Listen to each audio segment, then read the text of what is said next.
Bronson from Galactistar Animation here, and today I have decided to show you guys how you can draw my characters. I'm going to be doing this in a bunch of little videos, I guess. So in this first one, we're going to start with Bud, and Bud is my I guess you could say Bud is the mascot of Galactistar Animation. He's one of my favorite characters. Well, actually, I don't have a favorite because I love all these guys. I actually have more characters like Chrome and Butch and whatever, but those are OCs and they're characters I haven't introduced yet. But I will start. So what I'm going to do is I'm going to show you the process of drawing these characters. We're going to start with Bud, and forgive me if I make a mistake and I have to redo it.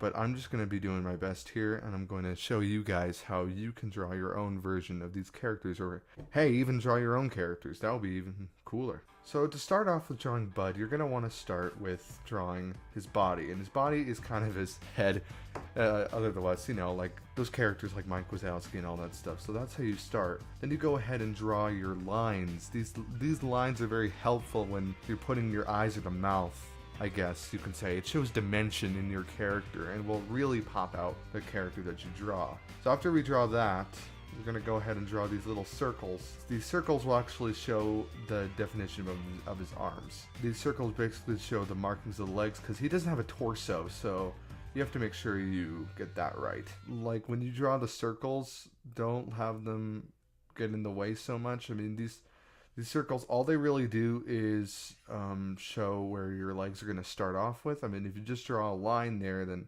where the legs are, that's fine.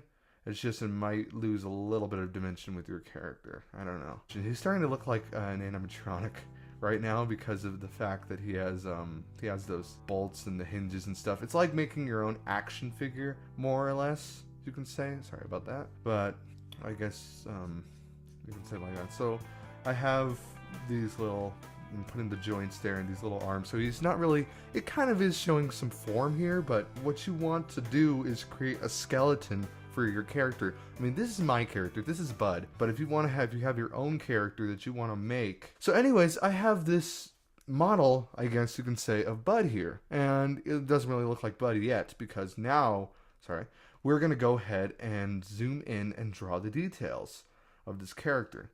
So what I like to do whenever I want to start drawing the details, I like to start with the eyes. And Bud has these big, friendly eyes like this.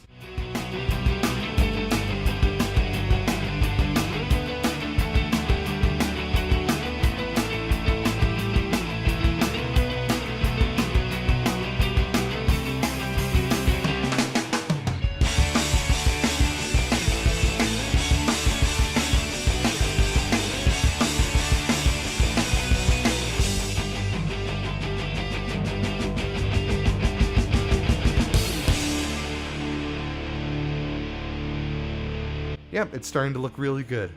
So now that we have this done, this is just a rough outline, and you notice that it doesn't look very clean. It doesn't have the clean colors of your character that you want. So what you're going to want to do, I'm doing this on Animate, by the way, because I don't know, Photoshop just doesn't work for me. So I'm going to go ahead and lock this layer so I don't get in the way with it. And that's an important analogy, because you don't want to draw on the same layer, because that'll really mess up your drawing. And plus, there's a whole bunch of work wasted. But next, you want to go ahead and get a new color.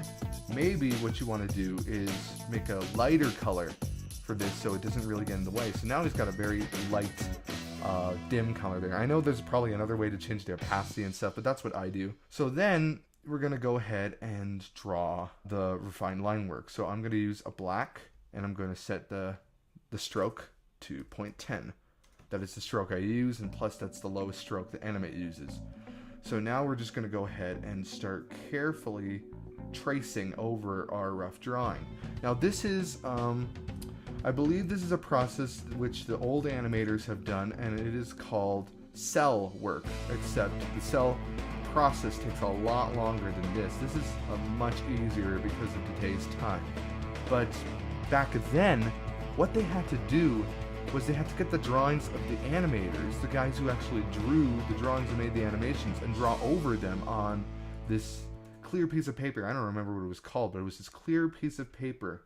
and they used it, and they drew right over the animation drawings. And the animation drawings were then, I don't know, they were probably stored somewhere. I know people like Aaron Blaze. He's a great YouTuber. You should go check him out. He has original work that he did on films like Beauty and the Beast, Brother Bear, Mulan, and they're just drawings. They're just drawings on paper. What you see on the final animation is the cell artwork.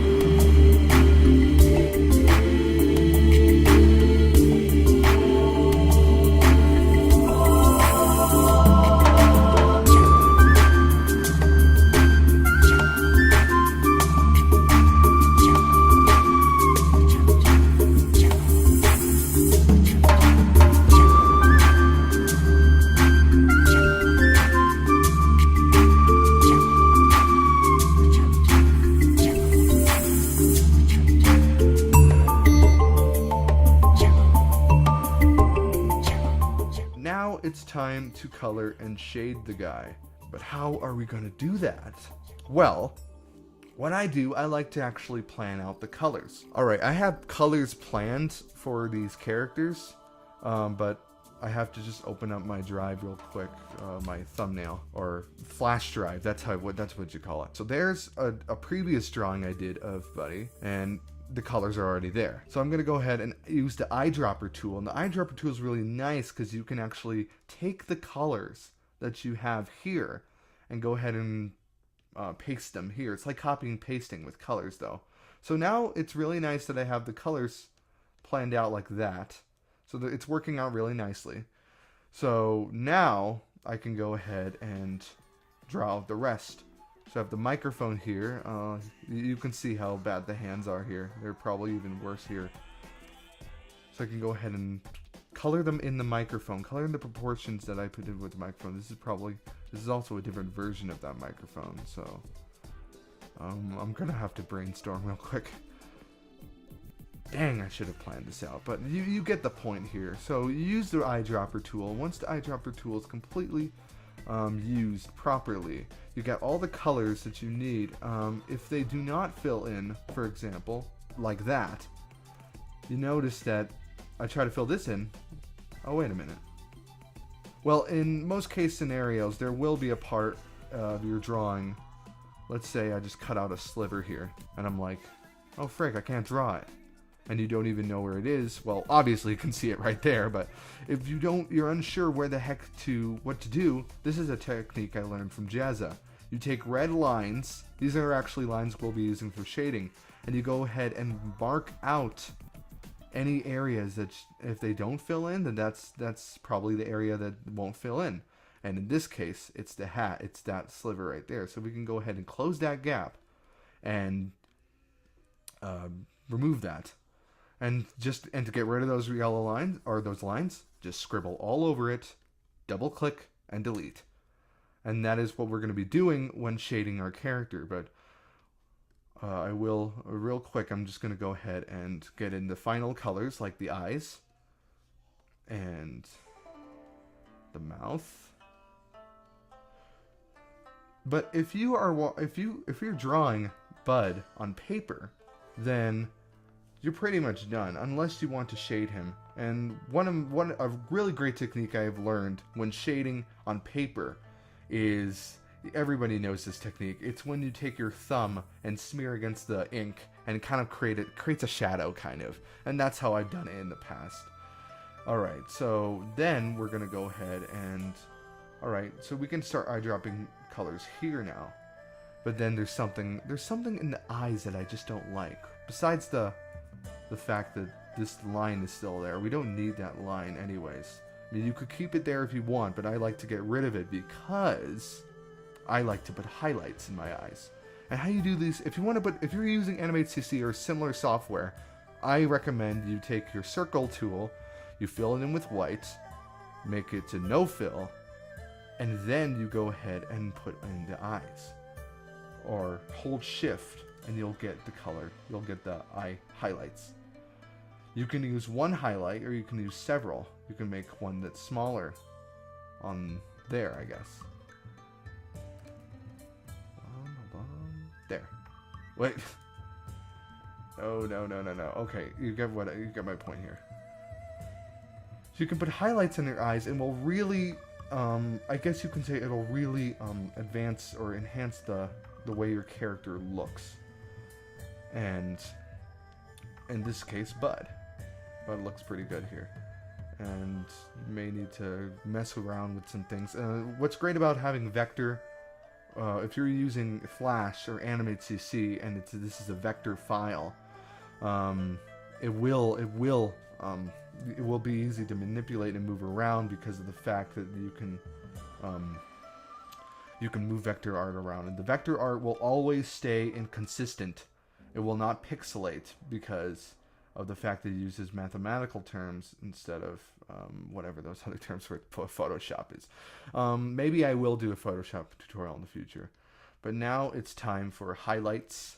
I'm just gonna do this real quick. Hold on. With the hat, just something for fun. If you are coloring him out, then these are pretty much the colors to get from him, I guess you can say. But here's something that I also want to talk to you guys about. It's shading. Now shading, if you want to shade your character, you can do so. All you got to do is know where the heck your light source is coming from. And this is a problem we've had in the past, but I will get...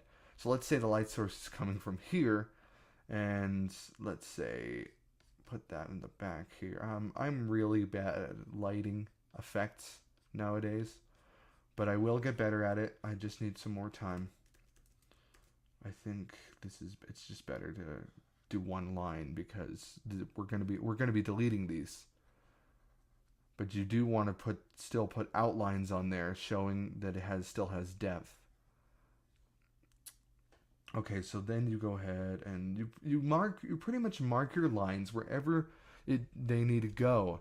And this is the little trick I like to use. I don't know if this is probably not the right way, but this is the way I use. I darken the saturation. I believe it's the saturation, or not. It's not value. The value. I darken the value of the colors. So in this case, it's going to be blue. So you notice that if it doesn't fill in like that, then just redo it, and it does do that. So then you go ahead and take the other blue, the other tone of blue, darken that as well, and you will also get that darker tone. And if you realize that you missed out on a part, then you can just go ahead and use the Eyedropper Tool and reuse it just like that.